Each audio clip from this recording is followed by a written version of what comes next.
like and subscribe my channel. हाँ, तो आज हम क्लास 9 का मैथ चैप्टर 1.2 पढ़ेंगे। 1.2 के पहले प्रश्न में कहा है नीचे दिए गए तथ्य सत्य है या असत्य कारण के साथ उत्तर दीजिए। ठीक, तो पहला प्रश्न कह रहा है प्रत्येक अपरिमेय संख्या एक वास्तविक संख्या होती है।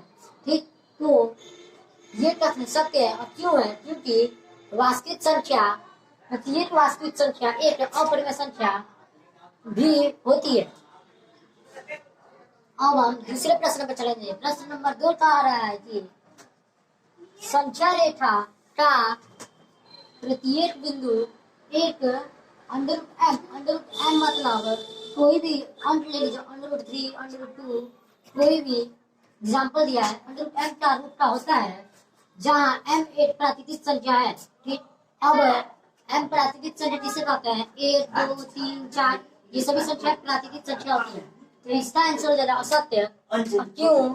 क्योंकि संख्या रेखा पर ऋणात्मक और धनात्मक संख्याएं भी होती है। ठीक, मतलब ये संख्या रेखा है एक, इसमें बीच में शून्य होता है और इसके दाएं साइड धनात्मक और बाएं साइड ऋणात्मक संख्याएं होती है।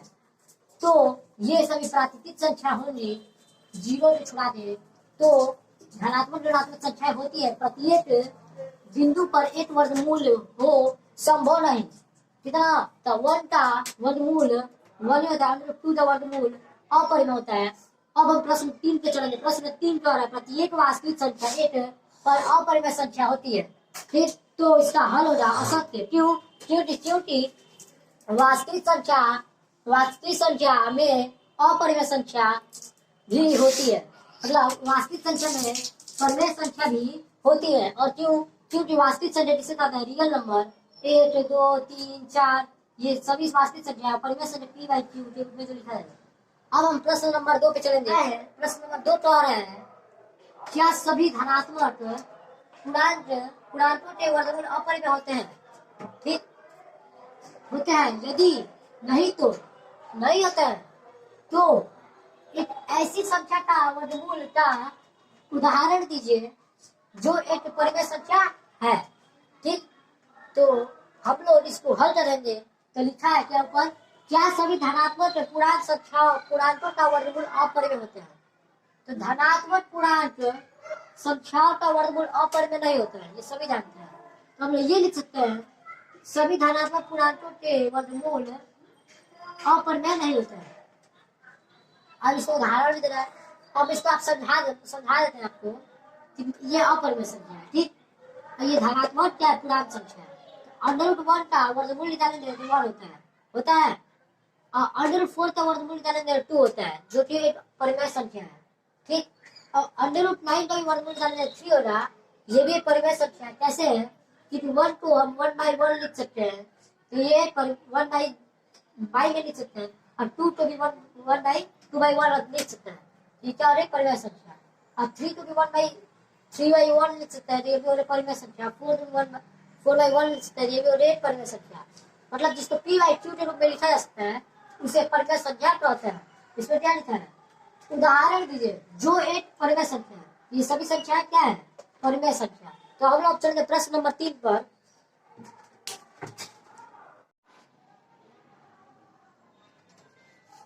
हाँ, तो हम लोग का प्रश्न नंबर 3 कह रहा है कि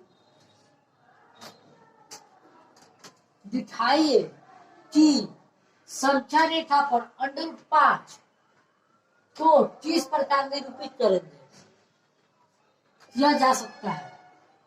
तो हम लोग इस प्रश्न को कॉपी में करेंगे कि अच्छे से हमको समझ में आए। चलिए चलते हैं। ड्रॉ करूं, बनाओ, वो आपको क्लियरली दिखाई दे। √5 को संख्या रेखा पर दर्शाना है तो सबसे पहले एक संख्या रेखा बनाएंगे। बिल्कुल सिंपल होता है संख्या रेखा बनाना। एक सीधी लाइन बना लो, इस पे एक बिंदु लगा दो, इसको नाम दे दो 0। अब इस 0 वाले बिंदु से हर 1 सेंटीमीटर दूरी पर हमें पॉइंट बनाने हैं। तो ये मैंने स्केल रखा हर 1 सेंटीमीटर पे। ये यहाँ से यहाँ हो जाता है 1 सेंटीमीटर और 1 सेंटीमीटर को हम यहाँ पर कहेंगे 1 इकाई। हर 1 इकाई पर बिंदु बना दूंगा 0 वाले से राइट हैंड साइड यानी कि सीधे हाथ की तरफ और 0 वाले बिंदु से उल्टे हाथ की तरफ यानी कि लेफ्ट हैंड साइड में। सो यहाँ पर ये बिंदु बना देता हूं मैं। अब जो भी हमने ये बिंदु बनाए हैं इनको नाम दे देंगे। इस तरफ 0 से राइट हैंड साइड सीधे हाथ की तरफ हमारा बिंदु हो जाएगा गाइज एक, उसके बाद 2, इसके बाद 3। इसी तरह से जो उल्टे हाथ की तरफ है यहाँ पर होगा घटा में 1, घटा में 2, घटा में 3। अब बिल्कुल सिंपल हमें क्या करना है, जो हमारा मूल बिंदु है जिसे 0 कहा जाता है, इस बिंदु से 2 इकाई दूरी हमें लेनी है। 2 इकाई यानी कि 2 सेंटीमीटर। ठीक है, यहाँ पर हमारा 1 इकाई 1 सेंटीमीटर के बराबर है, तो 2 इकाई दूरी लेनी है हमें राइट हैंड साइड की तरफ। जमा वाली हम लेंगे संख्याएं, तो यहाँ से 1 इकाई और ये दूसरी इकाई, 0 से 2 इकाई यहाँ पर होता है। इस वाले बिंदु पर जहाँ पर 2 है, इस वाले बिंदु पर हम बनाएंगे 90 डिग्री का कोण। 90 डिग्री का कोण बनाने के लिए इस्तेमाल करेंगे डी वाला स्केल। सो ये डी रखा मैंने, 90 डिग्री जो है इसका मैंने यहाँ पर निशान लगा दिया। अब हमें ध्यान क्या रखना है, जो हमने ये 90 डिग्री वाला एंगल बनाना है इस बिंदु पर, इसको सिर्फ 1 इकाई ऊंचाई करनी है इसकी, 1 इकाई ही इसकी ऊंचाई हमें करनी है। यहाँ पर मैंने ये रखा, सिर्फ 1 सेंटीमीटर इसे आगे बढ़ाना है, तो ये यहाँ पर हो जाता है 1 सेंटीमीटर। ये हो गया।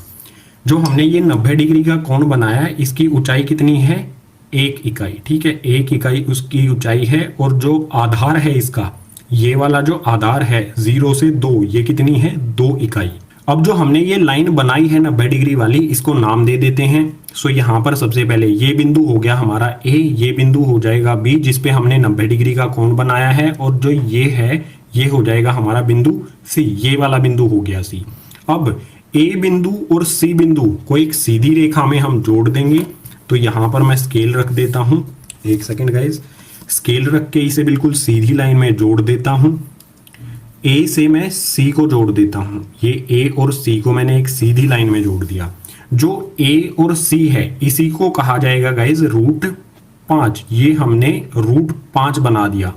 लेकिन अब आप सोचिए, क्या ये ए सी, जो ये ए सी दूरी √5 है, ये संख्या रेखा पर है? ये तो संख्या रेखा से अलग है, इसे संख्या रेखा पर लाना होगा। संख्या रेखा पर लाने के लिए क्या करेंगे, प्रकार की जो नोक है, प्रकार की जो टिप है, ये है, इसको हम रखेंगे ए बिंदु पर और प्रकार को खोल लेंगे सी बिंदु तक। ठीक है, इस तरह से इसे खोल लेंगे, सी बिंदु तक हमने इसे खोला और सी बिंदु पर इसे रख के इस तरह से एक आर्क लगा देंगे। ठीक है, चाप लगा देंगे, हिंदी में चाप कहते हैं। इस तरह से एक चाप लगा देंगे। जब ये चाप इस संख्या रेखा को टच करती है, जहां पर भी टच करती है, ये वाला हमारा बिंदु था बी। ठीक है, ये बी यहां से काट के मैं यहां लिख देता हूं, ये वाला बिंदु था हमारा बी। और जहां पर ये चाप इस संख्या रेखा को छूती है, टच करती है, ठीक है, जहां पर भी ये टच कर रही है, ये वाला बिंदु, इस बिंदु को नाम दे देते हैं डी। अब बिल्कुल सीधी सी बात है, जो हमारी AC है वो AD के बराबर होगी। AC बराबर में AD होगा। क्यों होगा? क्योंकि ये बिंदु A से बराबर दूरी पर है। अगर दोनों एक ही चाप हैं, जो AC है ये भी त्रिज्या होगी इसी सर्किल की, इसी वृत्त की, और ये भी त्रिज्या होगी इसी वाले वृत्त की जिसकी हमने ये चाप लगाई है CD। तो AC और AD ये दोनों क्या होंगे, बराबर होंगे। और ये दोनों किसके बराबर हैं गाइज, √5 के। यानी हमारा बिल्कुल सिंपल AD बराबर में हो गया √5। जो A से लेके D बिंदु तक की दूरी है, ठीक है, ये वाला बिंदु A से लेके D बिंदु तक की जो दूरी है वो हो जाएगी √5। ये हमने दर्शा दिया है इसको। Thanks for you watching, like and subscribe my